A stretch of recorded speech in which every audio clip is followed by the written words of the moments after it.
Hindi ko po ito gawain pero mapipilitan ako dahil may trouble tayo.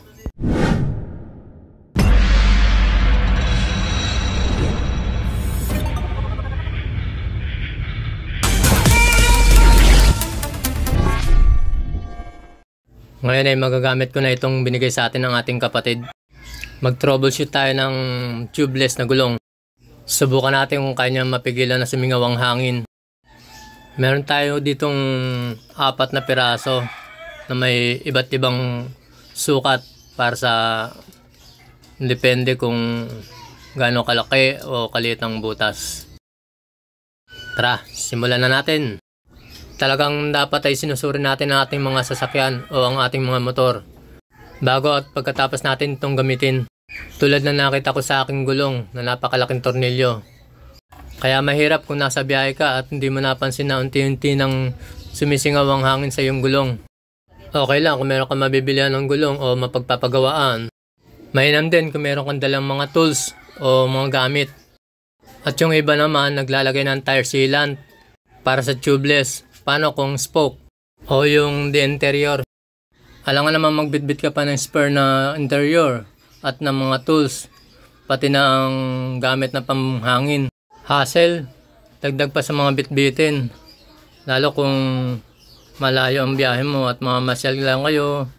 Instead na ang dala mo lang ay mga damit o mga gamit sa pagcamping gaya ng tent at baon ng mga pagkain. Kaya dapat lagi nakakondisyon ng ating mga sasakyan. Ganun din ang ating sarili. Dahil alam naman natin, mahirap magkumpuni. Depende pa yan sa sitwasyon. Kapag masiraan ka sa madilim at sa mga hindi komportableng lugar, gaya ng mga delikadong kalsada, dagdag mo pa dyan yung mga may usisero na nakakahilang. Dahil di mo alam kung masamang tao o gustong makatulong. Kapag naroon ka sa madilim na wala kang sapat na liwanag para gumawa. Dagdag pa dyan ng klima. Kapag maulan at minsan naman mainit, wala kang masilungan. Kaya ugaliin mag-check para maiwasan at malesen natin ang mga ganong senaryo. Grabe, haba pala nito.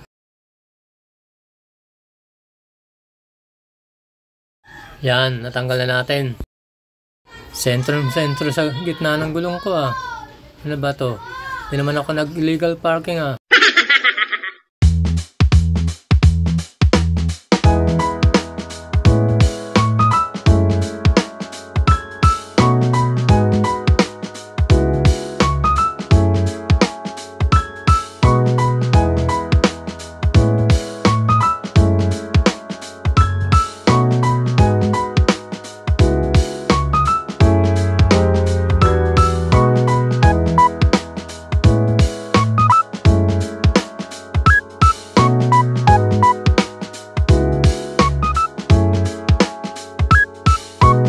Naisalpa ko na pero hindi ko alam kung natural ba tong natatanggal tong silicone coat nya.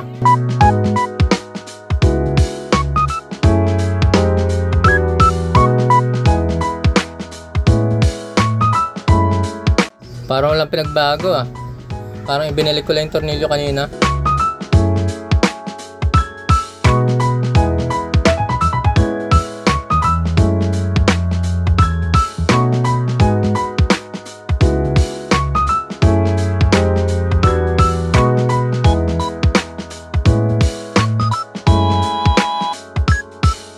Yan, okay na.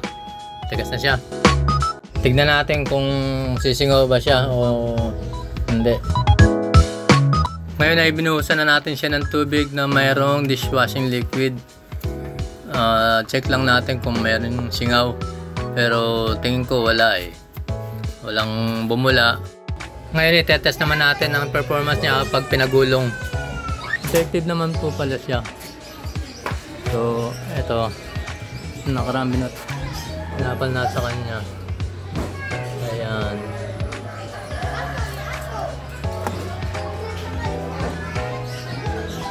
So far hindi naman siya lumambot.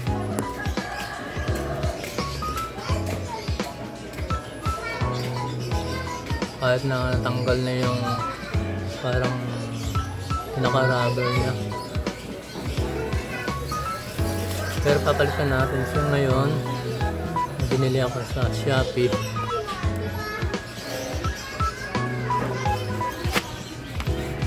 Ito yung aking nabili. Maliit siya. Pinili ko talaga to kasi yung meron ako pinanood masyadong malaki. Palalaki mo palalo yung butas.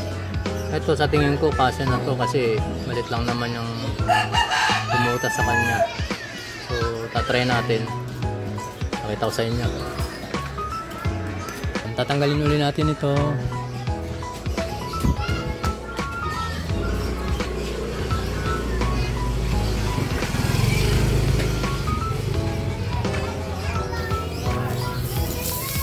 Wow, lakas ng singaw.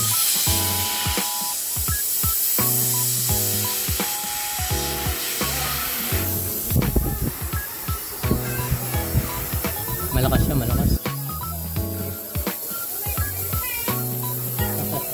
Lakas ng singaw. So, yan.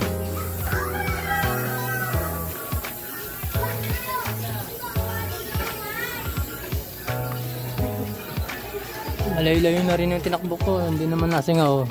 Gamit ko yung screw na to. May nabibili rin sa Shopee ito eh. Depende sa size ng butas. Ayan. May maliit. Ito yung ginamit ko. Medyo malaki. Kaya lang nawala yung pinaka-rubber niya na yun. Pero okay lang. Hindi pa rin naman sumingaw. Dahil nga maliit lang yung butas at malaki naman yung tinapal nating screw. So ngayon papalitan natin. Ito yung nabili ko. Try natin ito. Maliit siya oh.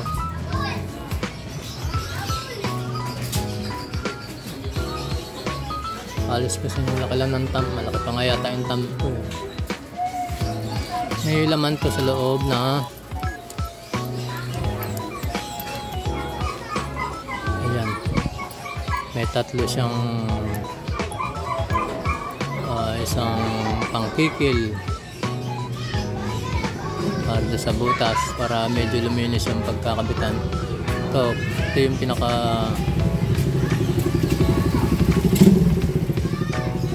gamit niya dun sa pagsuot ng pantapal. At ito pansikwat ng mga nakabutas sa kanya. Kung tatanggalin mo, ito ang gagamitin mo. Ngayon naman, ito yung may laman siyang 5. Ayan, batawag dito. Medyo maiksi lang naman siya. Maiksi lang. Sukatan mo.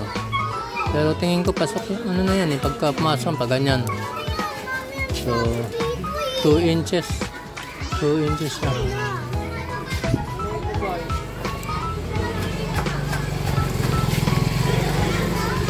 Try natin.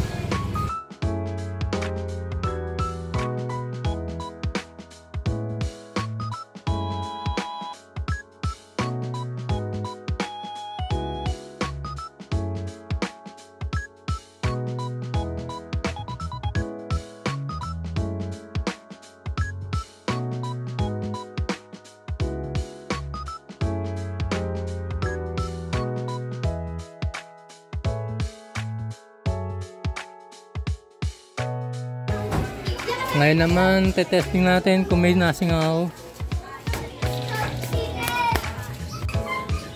May singaw siya. Dodoble na lang natin para kumapal.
Paano mo malaman eh, puro bula na yan? May lulabo dyan. Ito bula pero lulabo. Yan, okay na. Hindi na siya sumisingaw. Sana po ay nagustuhan ninyo. Hanggang sa muli, keep safe and God bless.